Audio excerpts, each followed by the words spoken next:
Hey guys, so welcome back to our channel. We thank you so much for checking this video out. Thank you for those who have subscribed to our channel. Welcome our new subscribers.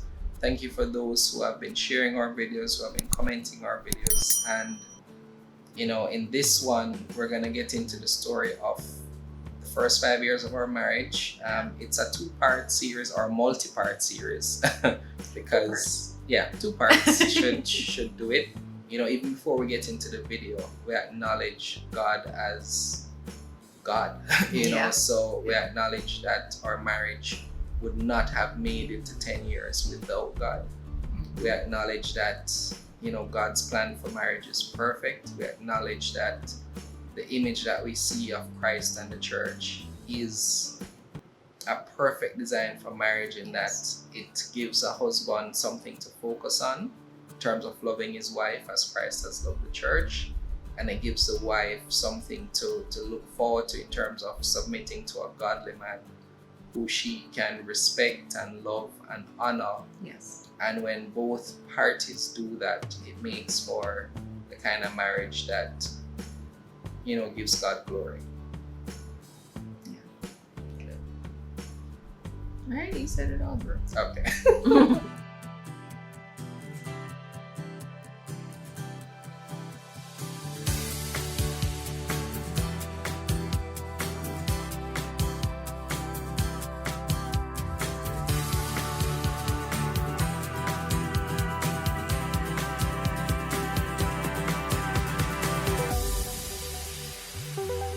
Let's rip this.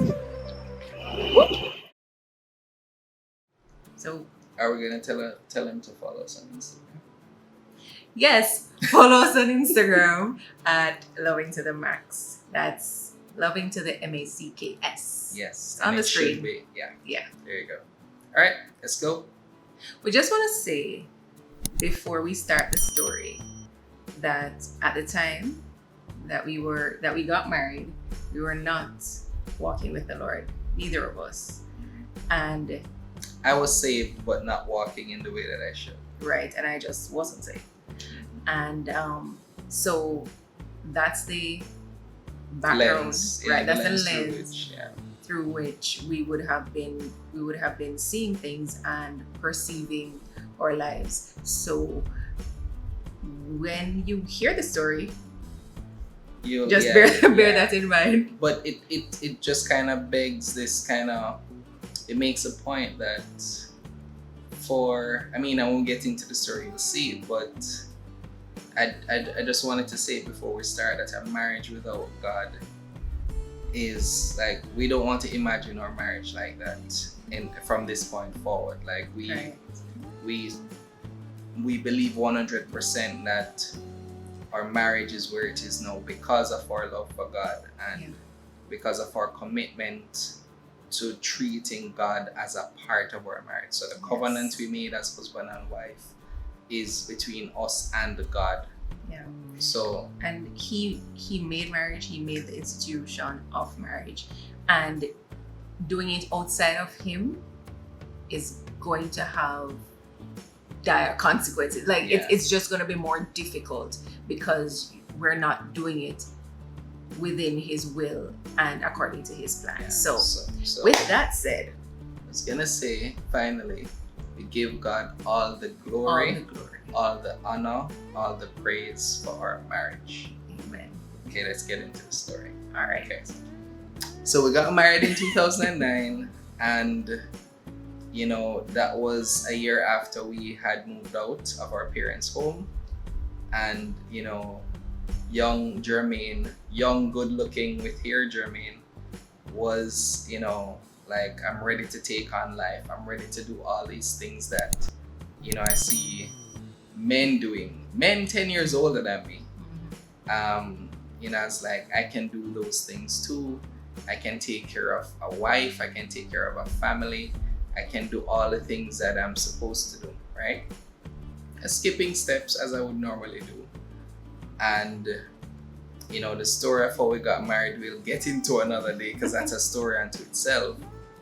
But So we got married and we were living together for a year, and we had that high that everyone else has when you just get married. Like, For the most part. yeah, for at least the first few months. Mhm. Like, your spouse can do no wrong. You're in the honeymoon phase, I think Yeah. people call it.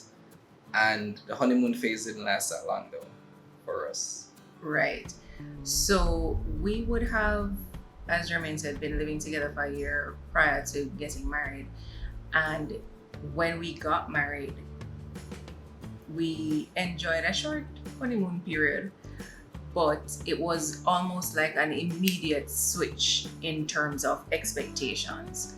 And prior to getting married, we would have had the discussion saying that, our expectations won't change. I don't expect you to be any different after we get married. We're just gonna be ourselves. We're just gonna be the same Jermaine and Renee that we were before.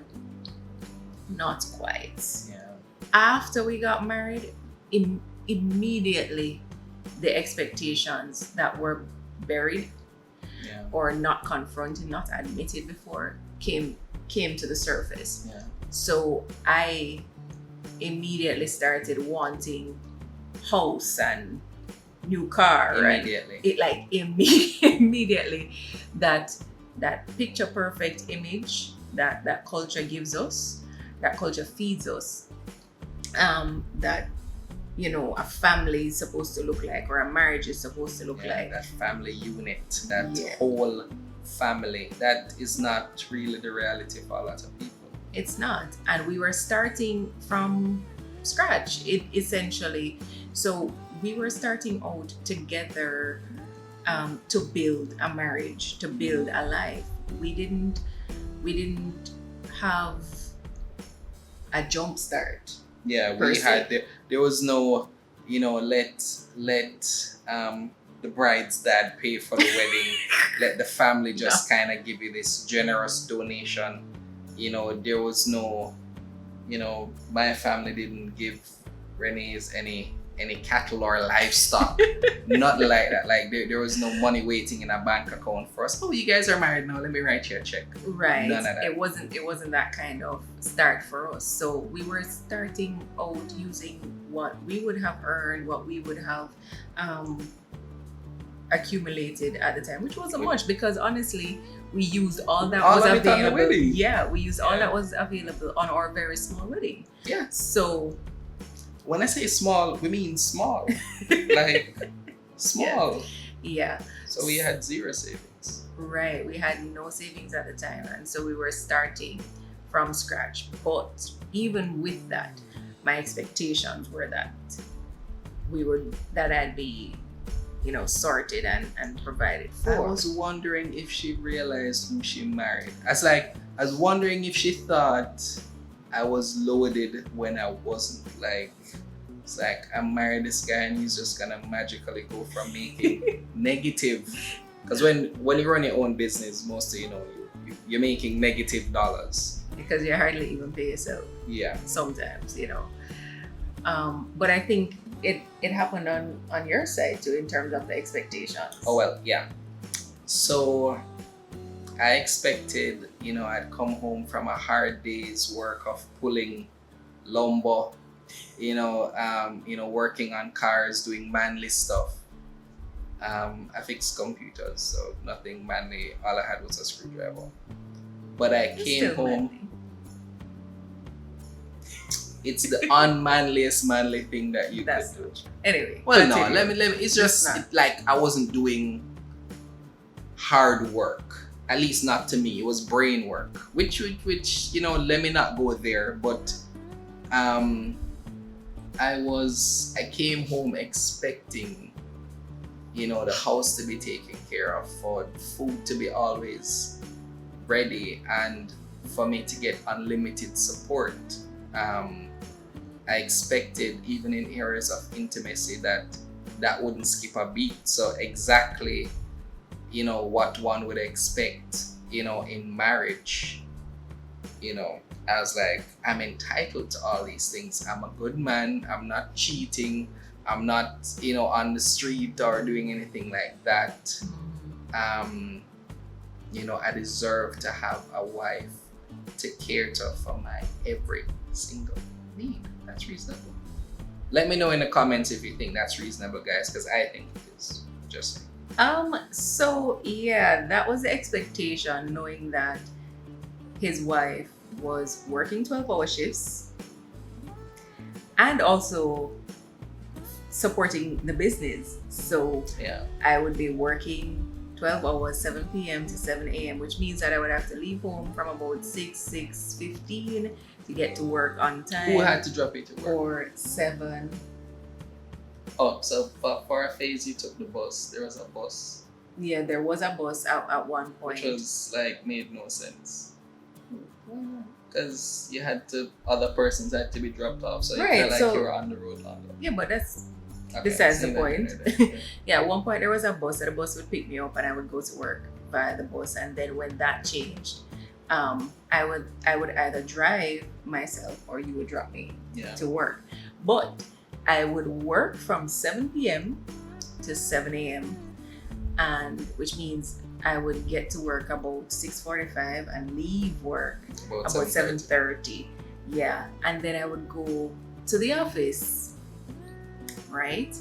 And I would be at the office with someone I sound like a bad guy. until 3-4 p.m. when I would just absolutely crash, and then I'd get a couple of hours sleep to go back to work the next the same night. But even with all of that, there was still this expectation on his side of Renee cooking and cleaning and But I mean, and providing household support and providing moral support in everything, and being able or available for intimacy as he so desired. you make it so like that. I'm just saying. Like, okay, but it's an interesting thing. That's the way our expectations work. It's Yeah. not reasonable. Yeah. It's just what you have been trained over the course of your life. Without realizing it. Yeah. And I think that was a dangerous thing for us because we did not do premarital counseling. We were not familiar with what to really consider or what to really There was no expect. planning or training for marriage. There was no look out for these things or Right. stay away, or when these things will happen, do this. We didn't have that. Right. We didn't have that kind of guidance. So we kind of just chuck off in the deep end. Kind of thing, you know what I mean? While not being able to swim. Yeah. Yeah. Yeah. So we were learning by trial and error. So that first year, we would have started off on a little bit of a high, but quickly we started encountering a lot of issues. Yeah. A lot of issues, and I think it was strange for persons to think of us as having those issues because we would always put on the nice face, So, put on a smile. I think it would make sense to maybe highlight some of the key issues that we saw. Sure. Since we're telling the story of two halves. So in terms of the issues that we noticed, or in reflection now, we noticed is that we never really worked on our marriage. Right. So we would just go by months, weeks, and not address anything. So Not with each other, at least. yeah, well, We would try and we would vent. yeah, and we would try and figure things out individually, but we weren't communicating with each other to say, hey, I'm having an issue here, or I'm having a challenge here, or this is hard for me, or I don't like that. We weren't talking in that regard. We were, I think, and back then there was no concept of. It's a perfect example of when we said in the start that we attribute our current, I use the word success loosely, but our current marriage success to God. And it's that we didn't have the concept of Ephesians 5 yeah, kind of marriage. So my focus wasn't on love, Renee's focus wasn't on submission. definitely not. I thought of things from my point of need. I was like, I need this. I'm expecting this. You're not doing this. Yeah. You know, it was So there lot was a of lot of finger pointing and blaming of each other for things that things that we weren't getting. right, areas of shortfall. So that was a major issue and learning point for us eventually, over the years. Yeah. So another issue that we experienced a lot of was there were things that we wanted and we did a lot of settling. And when I say settling, that's different from, working things out as husband and wife and coming to an agreement. Right. So, some people call it compromise. I don't necessarily like what compromise suggests, but it more would be agreement, right? Yeah. But there was a lot of, let me state what I want. If I don't get what I want, I'm fussing, I'm complaining, I'd be like just a pain to be around if we're on a trip that I didn't think we should have paid for. Child. So, and there was an image, and if we can find the image, we'll share it. Yeah. Of we went on a trip, and I just wasn't feeling the trip. I didn't think we should have been on the trip, and Renee loves to refer to that picture and saying, "This is how you look when you're miserable." But it's not something I thought about. It's not something I saw. Yeah. So at that time, I was adamant. I think I always was kind of insistent that we should celebrate our anniversary. If we celebrate nothing else, we should celebrate our anniversary. It was always important to me. And so every year I would plan a trip for us. I would plan for our anniversary. And, we did local hotels. Yeah. We did local trips for the First many years. 5 or so years. Yeah, for many years in our relationship as our anniversary trips. But it was a point of contention many times because of the cost. I didn't think we could afford it. Right. I thought we were living above our means. Right. Which We were, to be honest, we were, because we were doing a lot of things on credit. Yeah. As in the credit card was often maxed out, and that leads to another issue that we had at that time. We had poor financial management as a couple. There was no financial management at all. Yeah. Yeah. Let's just call it that. There was none. There was no concept of our money. Yeah. There was concept of what is mine and what is his, and that And is how because we I were made operating. nothing, imagine how that went. Right. So it's not that he made nothing, but I made it was money each month. it was a consistent reinvestment in the business. So whatever was earned went straight back into the business. And there, at the time, based on where the business was, it wasn't making any profit. It right. wasn't making enough to pay me a consistent salary. Yes. Yeah. Right. So I was working otherwise, and therefore having that consistent income, it shifted my mindset to feel like I was a provider, and I had to take charge and take responsibility for our household because he was not. I didn't know how to have the conversation.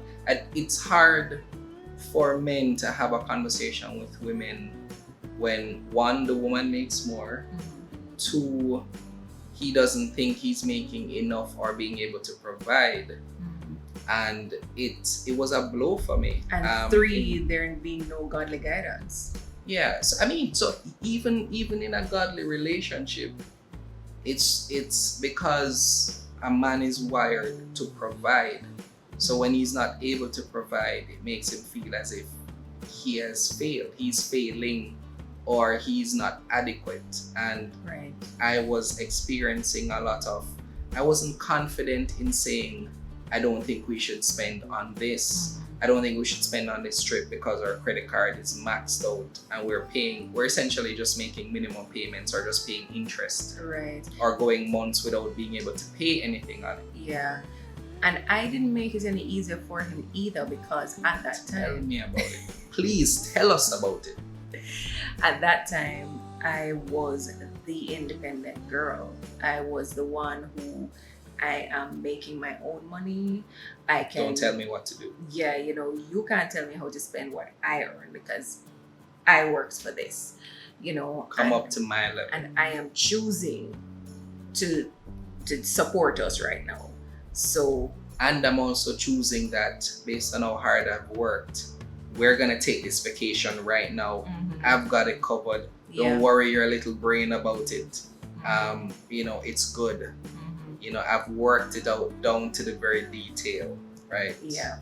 And the funny thing about that is that it was stressing me out. It was burdensome for me to be taking on that role. I never saw that. But yeah, you wouldn't have, because I would have been putting on that mask of having it covered. You know what I mean? And there was not that honest and open conversation about how I was really feeling about it. I don't think I even knew at that time how much was really going on inside of me. But we were just trying to navigate the waters to get ourselves or to get ourselves feeling happy.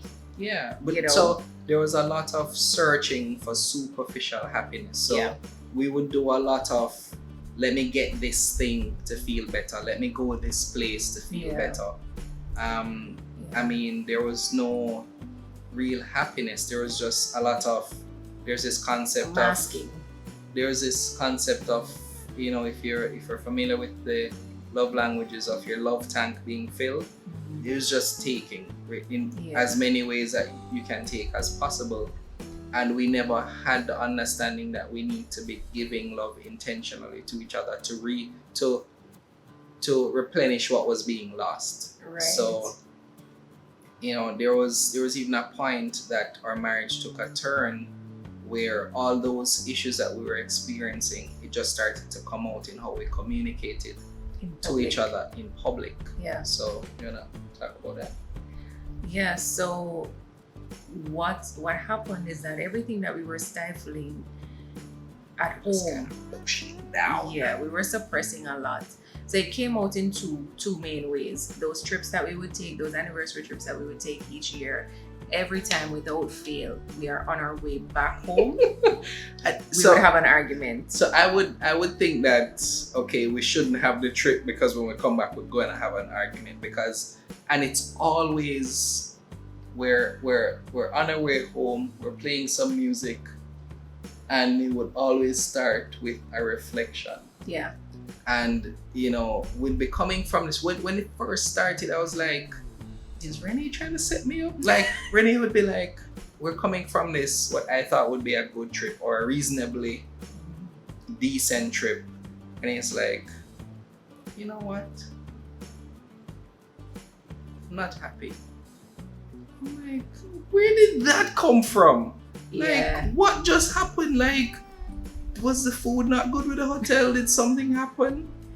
And it's like, yeah. And what was true is that those explosions, those arguments would happen because throughout the year, the whole year leading up to that anniversary trip, we were suppressing the issues. We were suppressing our true feelings, and we were communicating with each other and efficiently. And then when we had that explosion, nothing was being solved. Yeah. So there was, I remember doing a lot of, okay, Renee, whatever you want me to change, I'll change. Mm-hmm.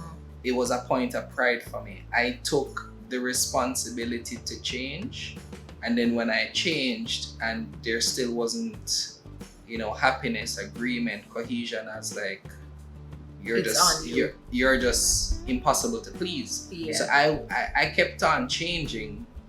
The issue wasn't that I needed to change, but I kept, and again, that's something that I look back on, and that's just a crazy way to think that if you have an issue with your spouse or you have issues together, one of you needs to do something. It has to always be an effort on both parts, because if there's an issue with how we communicate with each other, maybe I'm not being open Renee still would need to be a little bit understanding while I figure out how to be more open. So Yeah. there can't be a situation where the responsibility is on one person only, Yeah. right? And so it would become points of frustration. Especially for me. Yeah, because he would say, well, I've done this and I've done this and I've done this. I've done what you asked me to And do. you're, yeah, so that was another frequent discussion too. You said that you want XYZ and I've done XYZ Z. and you still have an issue. So that's on you. That's not on me anymore, that's on you. Yeah. And even that would cause hurt for me, and then I would feel like, oh, maybe I don't know what I want. And so in communicating with him, I became cagey. I became very calculated and cautious about what I would say to him. Would try to communicate what she thought I would want her to want. Yeah. Yes, I was no longer saying what I really felt because I didn't feel safe in sharing with him how I feel and what I'm working through. I felt like it would have been a point of vulnerability for him to exploit. I didn't feel covered. I didn't feel protected by him. I felt targeted by him. So that was an issue. And then another way that those suppressed issues would come out publicly is when we were working together. Yeah. And when we were Or just being around friends. Yeah, just out in public for whatever reason, and or discussions or the open and what was open and normal and friendly discussions started to become our personal issues coming out. So it would be through how we refer to each other, how we interacted with each other, and just it made everybody uncomfortable. I Because, literally used to refer to Renee as a ball and chick. That's not cool. yeah, and I think one of the things that was most hurtful for me at the time was that he would often joke. Yeah. Don't tell them. No, He would- they're gonna think I'm mean. No, he would often joke and joke, and I put that in quotation. I'm ashamed of this, guys. To say that I would beat him. And the thing is, because I was not ever a small person, Why are you telling People them this? You're being too real, It's- Renee. people would believe him, and people would take that opportunity to. Well, I felt like it was an So, opportunity. I did that because I wanted persons to take my side. Right. I Right. wanted to be seen as the victim. I wanted to be seen as the person who, I wanted persons to advocate for me to get what I want because I wasn't, happy. Mhm. So it was a cry for help.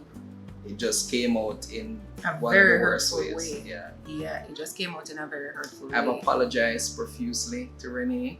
I apologized even when we shot the first draft of this video because it's not something we believe in hiding. We don't take that approach.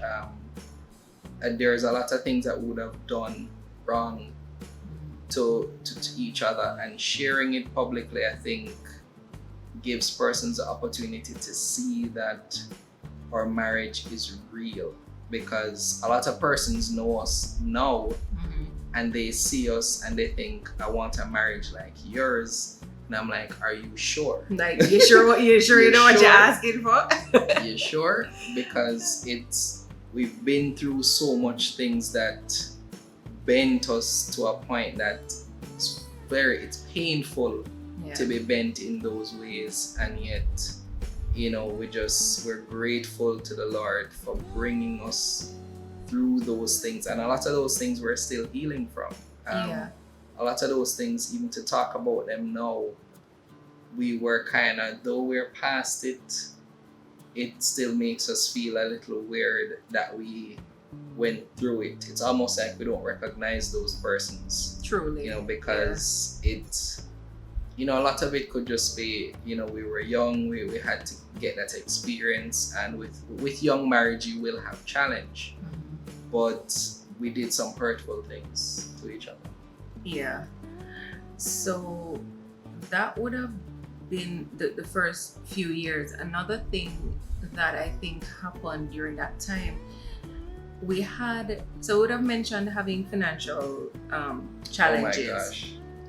We can have one video just for financial stuff. Yeah, we had financial challenges in terms of how we managed it, how we communicated about finances. There was a lot of secrecy. Yeah. So I would be taking loans and making commitments with persons for money to pay bills, that Renee didn't know about, or when I remember when we just moved out, I took the responsibility to pay rent and provide groceries, and Renee took the bills.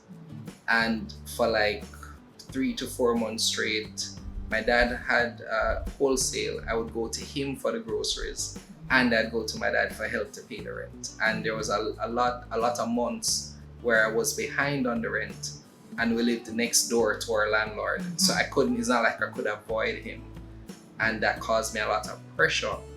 Pressure Renee didn't know about. I didn't tell her about it. Yeah. It caused a strain on our communication because I'm feeling this pressure.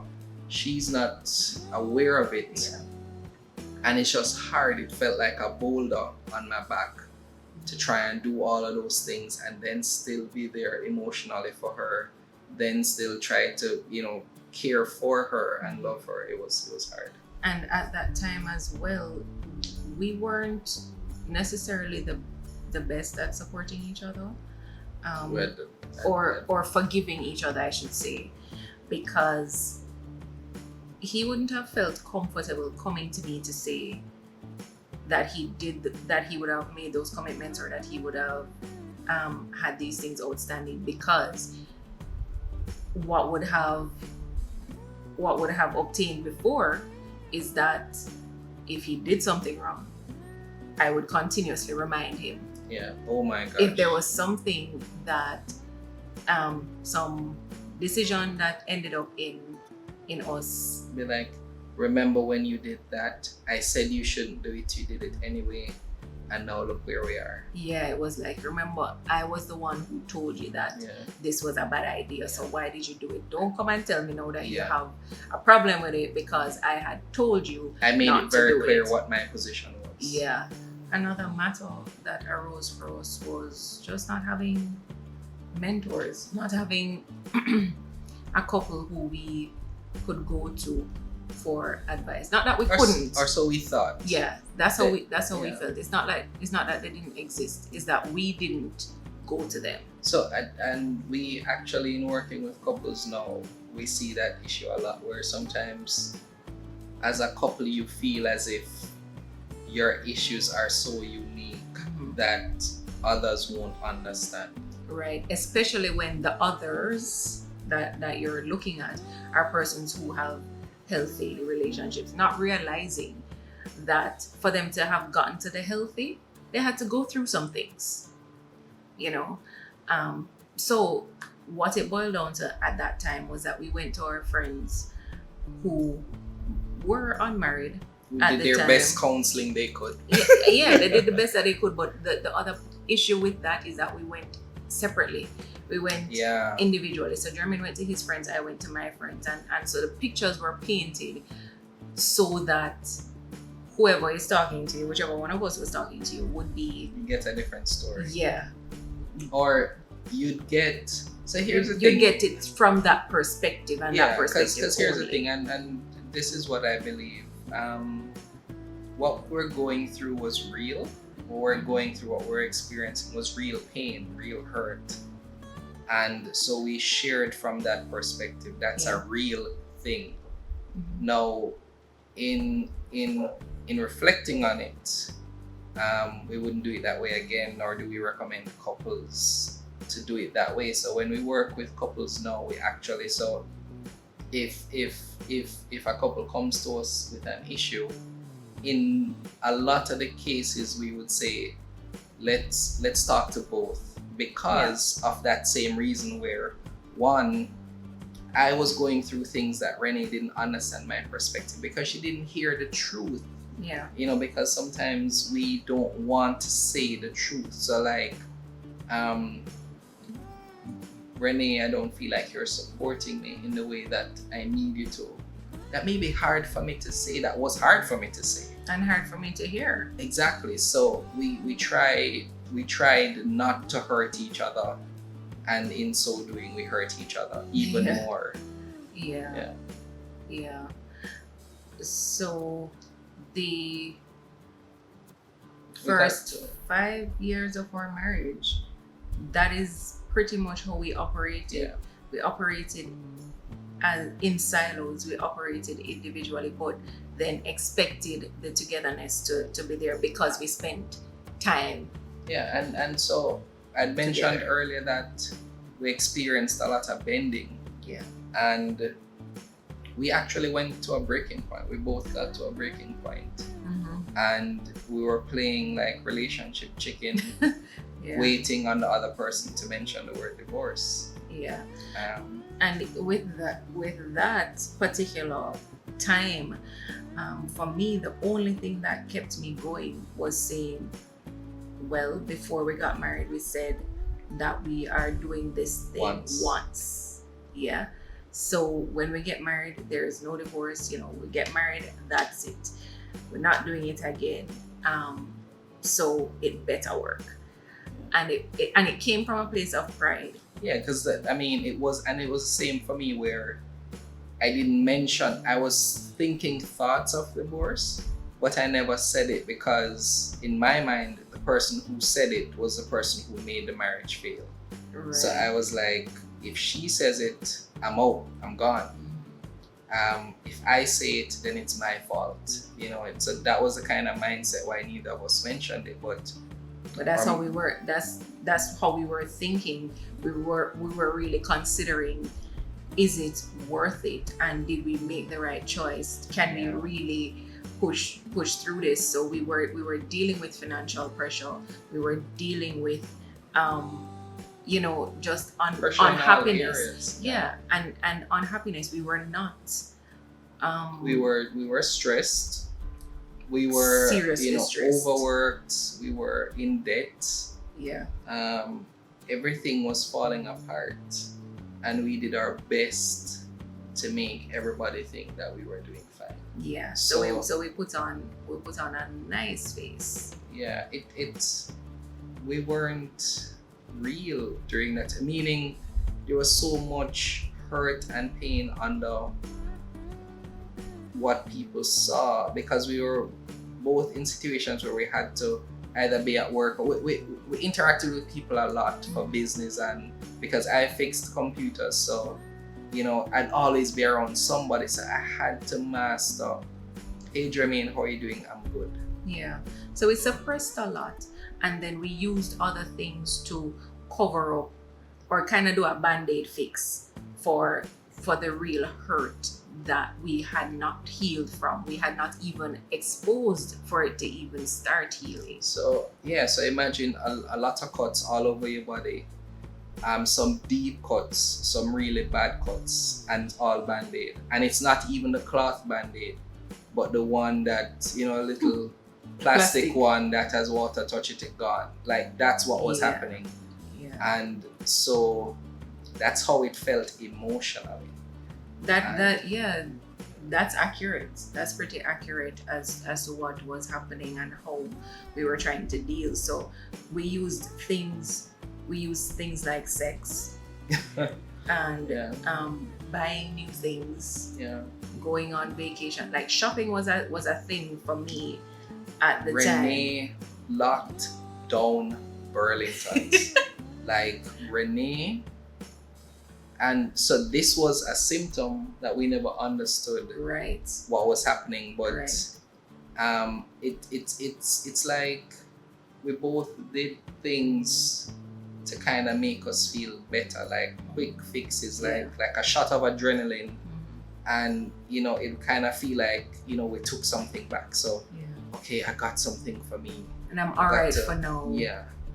But there was no real healing taking place, no real dealing with the issues. So they would come up year after year after year, and they would pile on. So when we got to when we got to, I think, 2012, 2011. That's 3 years in. Yeah. Yeah. We had a fracture breaking. Yeah. At that time, I had said to Jermaine, I can't continue functioning like this. I need to take a step back from the business. I am worn out. I'm exhausted. It was one of those big cuts. That cut was like, yeah, I have no energy, and the truth is that I was in a state of depression at the time, and without so, even knowing it. So it's amazing that when Renee shared that with me, because when she left, it caused a state of depression in me, because I felt like her leaving in terms of working with me was her leaving me, because that company was such a big part of my life.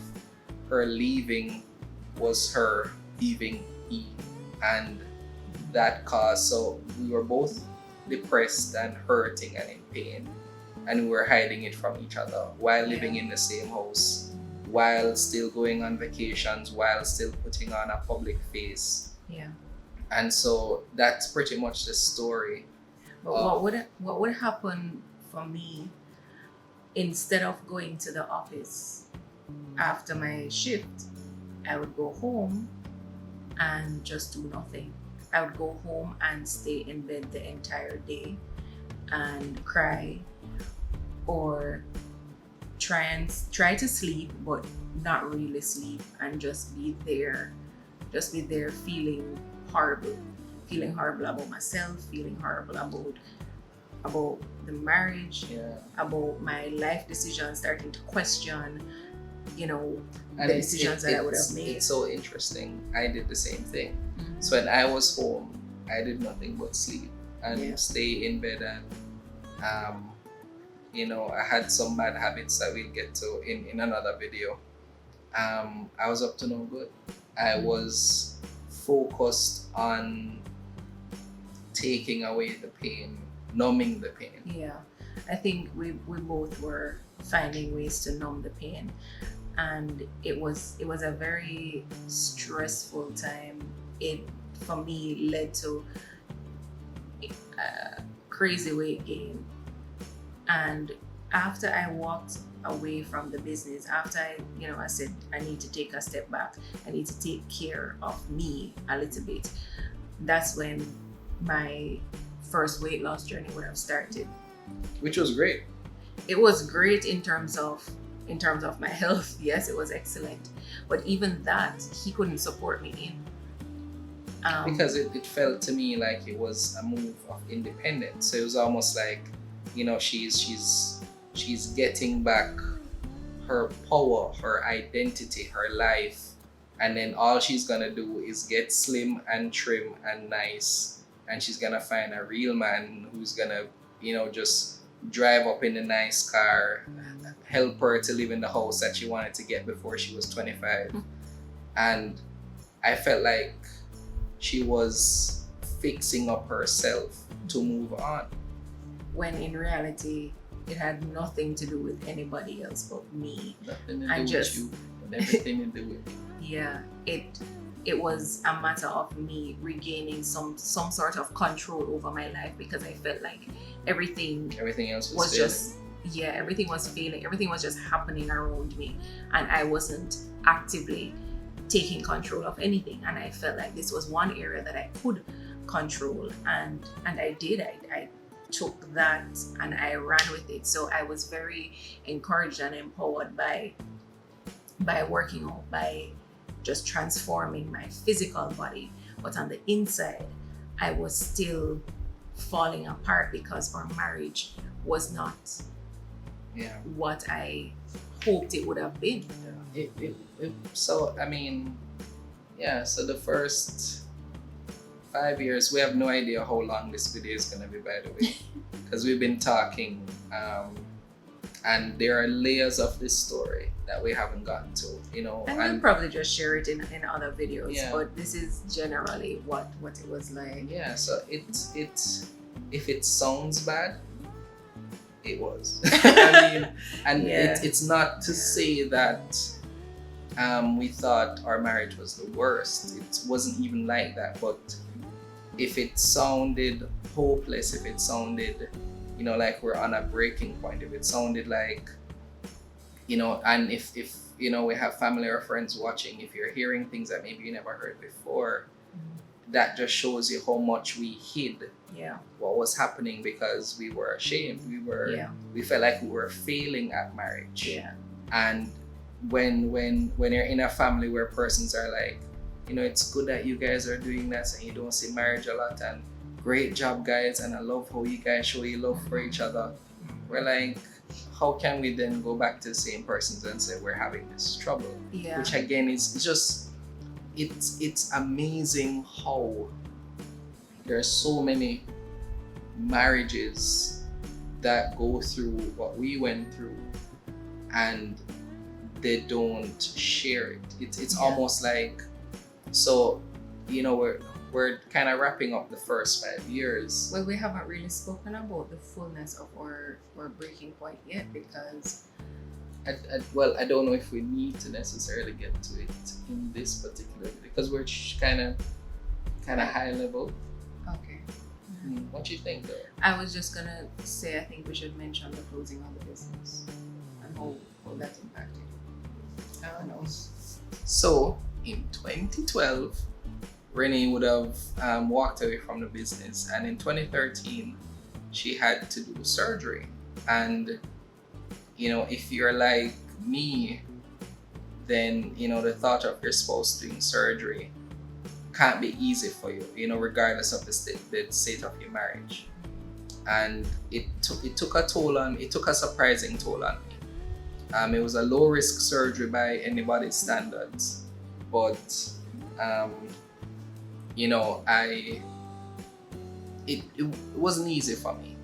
So I decided that when she got home in January, she would have spent some time recovering. And I just kind of felt in February that it's time I felt it was either my business or my marriage. I couldn't have both. That was my perspective. I felt like business was taking a lot from us. Renee would be complaining a lot about the time I spent there. Of course, in my mind, I was like, well, you're not here, and I have to do this work. A computer takes a certain amount of time to fix. And I would be trying to separate work from home. So I'd have to work longer, naturally, to separate it. And it was coming to a point where I'd be getting home 9-10 in the nights. She would have gotten home, for a couple of hours. Having been at work from 7 a.m., we'd be spending the whole day apart. And, all those things into consideration, I was like, well, she's not getting the best of me.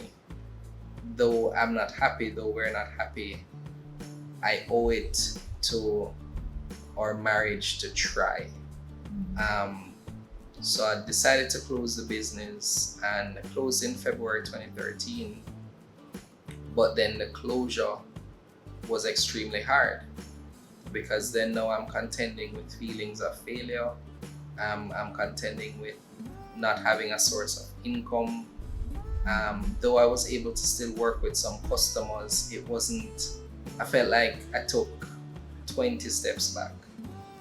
I felt like I went from a business that was doing in its best year, as a computer business, like 30 million for the year. Then the recession came and so on. But I was doing well. I felt like I was gradually increasing, and the closure meant less visibility. I had to let staff go. It felt like I was in serious depression. And so the move that I did to try and save my marriage kind of made it worse, because now, again, I had more time. So everything that I was feeling, everything that I was experiencing started to become anger.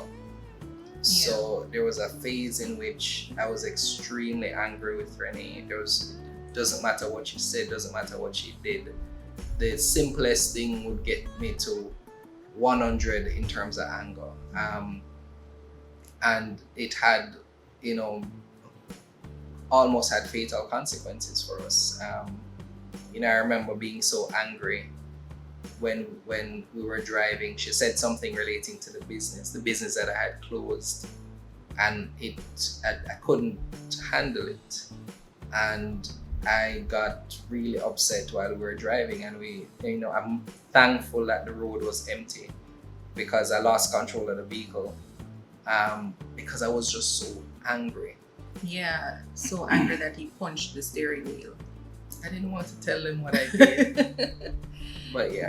But yeah, so for me that was very scary, and it shut me right up, because I said, okay, clearly something is going on deep inside of him that I don't know about, and I don't think we've had an argument in a vehicle since we don't argue in cars anymore, because that frightened me so much, and it wasn't something that I was accustomed to seeing from him. So yes, I know I would have known that he can get angry, of course, he's human, but to that extent was new, and it frightened me. So even in that time, he was going to school part-time to earn his degree, and I was thinking, it not having the business now would give him more time to focus on completing school, just locking in and getting that done. I could see that he was sad. I didn't realize that he was depressed. And every day that I would come home from work, I would just see him existing, not actively engaging in anything much, but he was just there. He was just as going through the motions. Yeah. With everything. Of course, when she would ask me, why don't you get a job? As like, yeah, of course you want me to get a job to prove that you were right and that the business was a failure. And so it was serious attacks mentally from the enemy on my self-image, my self-esteem.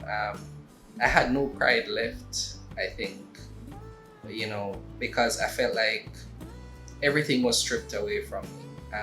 I wasn't able to provide an income, so I'd just stopped making decisions for us financially. Anything Renee wanted to do, I was like, go ahead and do it. It's your money anyway. It doesn't matter to me. You're paying for school, you're paying all the bills, you're paying for everything that we do. Why am I even here? I'm just here for you to do the things that only I can do with you. And that was it. Like, there was no other reason for me to be there. And I really think so. That was kind of 2013, 2014. Yeah. 2014, kind of halfway through the year, we were like still, like we were flailing. Yeah, we were. But on May 23rd, 2014. That's a special day. It's a very special day for us. We attended a friend's wedding, and that wedding had so much impact on us. So much impact on us. They represented God. They represented Christ in such a way in their wedding. It wasn't preachy. It wasn't like it was their own representation of love. Exactly. Yeah. They represented love through the eyes of Christ, and it had such an impact on us that we said, we want that. So This is 5 years into our marriage, but we're like, that's what we're want. We're learning from a couple that's about to start their journey in marriage. We saw them serving each other. We saw them speaking of each other in a respectful and honorable way. Yes. We saw the fellowship that they had. We saw friends and family. We saw this multitude of support Yes. for them And we're like, and from different stages too, from parental support, you know, peer support, peer support. brothers, sisters. It was just amazing to see. It was a family. And it was true family. And we were like, wow, this can happen. Yeah, like this is a thing. You know, and the thing about it is that friend he has known us. It's been there from day one. Yeah, from the Been start there of from our we met. relationship, and has been praying for us from that time. Yeah. You know, since that time, had been praying for Jermaine from even before that. And so he had been inviting us to church yeah. for a while. And after that wedding, after seeing that wedding, We're like, yeah, wherever you're going to church, We wherever want to it is come. that you have met with God, wherever it is that you think, you know, we're there. So I think the next Sunday. no, it wasn't the next Sunday. It was in Father's June. Day. Yes, It was June. Yeah, June 14th, I think it was, 2014. Father's Day 2014 is when we visited the church that they were attending. Not knowing that they had just started attending this church. Yeah, we're like, we thought that they were going there for years. Yeah, and we thought that this was their home, Yes. home church long time. Yeah. But we went that day, and like that experience is a whole other testimony. But we went that day, and on that day, I got saved. And it starts a whole nother story, right? Because but so that was a clear turning point for us. Yeah, so not only did I get saved, but Jermaine also recommitted on that day. So as feeling, you know, like I had no options, I felt like I've tried everything personally, and it wasn't even so much about my marriage anymore. It was just about my life. I had lost all sense of purpose. I had lost all sense of direction. I had lost all sense of hope. And, you know, just thinking back how the last year even went, I had nothing. I had nothing to hold on to. I was even, you know, though I would have been inspired by, you know, our friend's wedding, I seriously never even thought about, you know, whether or not my marriage could even survive. You know, I was just like, I need to recommit for me. I need to have a relationship with God for me. I need to go back to hearing from God and speaking to God and, you know, just hearing what He has to say from my life. And I needed God. I was lost. I was, as Renee said, just existing, but it didn't even feel like that. Like I had nothing. I felt like even like a person with no skeleton. Like I felt like it was just skin. Like there was nothing in me. Yeah. And so I made the decision to recommit, and so we both agree that year 5 was the turning point. Mid 2014 was a turning point for us. You know, and it really kind of puts things into perspective for us. So we have this kind of symmetry.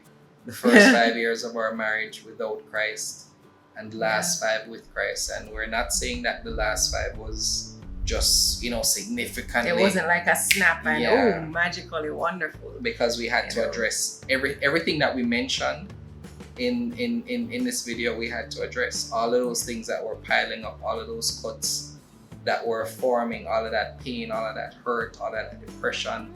We had to confront all of that. So we encourage you, if you've made it this far, thank you. You know, this video is not even a like, share, subscribe feel. Honestly, we just want to share the truth about our story, about our marriage. So when we put out further content from here, you understand where we're coming from. You know that we have a real marriage. We know that we have one that we've worked on. You know, it's not, it's hard work. So when we did that video of the 5 things we wish we knew before we got married, and we strongly recommend that you watch it even if you're married, because it kind of it puts the right perspective, I think, on some of the things that maybe for a young couple you'd want to think about. Yeah. But you know, our marriage now is built on God. It's on a foundation of our faith. So we see ourselves as Christians who are married and who try to build a marriage on the foundation of our faith. Yeah. So yeah, I so don't think we're I have anything to add to yeah. that. So we're officially wrapping up this video. Again, you know, it's so we haven't fully decided at this point how we're going to split this video. So we could do like multiple parts, or we could just, it doesn't matter. We just hope that you watch the story in its entirety before you form an opinion about it. Meaning, what we're hoping to do is share our journey, our life, our love, our faith, and this story is the foundation of that. Yes. So everything that we are sharing now, what we just shared in this video, is the genesis of our marriage, right? So yeah, we really hope you found value in this video. Really hope you have, you know, the right perspective of what marriage is if you're thinking about marriage. And we hope that you watch the second part of the video, because if you only watch this one, you may not have the complete perspective on what marriage can be. Because in the next video, we'll talk about how we're able to overcome the challenges that we faced, how we're able to, you know, look to God for a healthy perspective on marriage. We were able to find role models. We're able to find spiritual parents. We're able to find a church community that give us love and support, and we have endless couples now that we can look to ask for help. So like we know, we're like, who do we choose? Like we have options. We got options, and it's all coming together for us. And even or good, even the abundance of support in even making this channel, there are a lot of couples who are supporting us. Yeah. And that's just a testament to how good God is, because once we started to look to Him, He provided everything that we needed. Yep. So I'm gonna close. Thank you for watching this video, and we'll see you in the next one.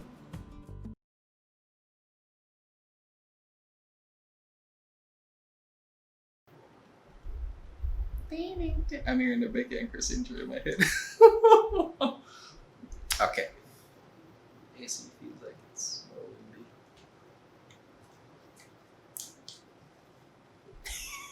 Oh my gosh. I'm so sorry. I'm so going to include this in the video. I'm like, why am I feeling more wind? You know?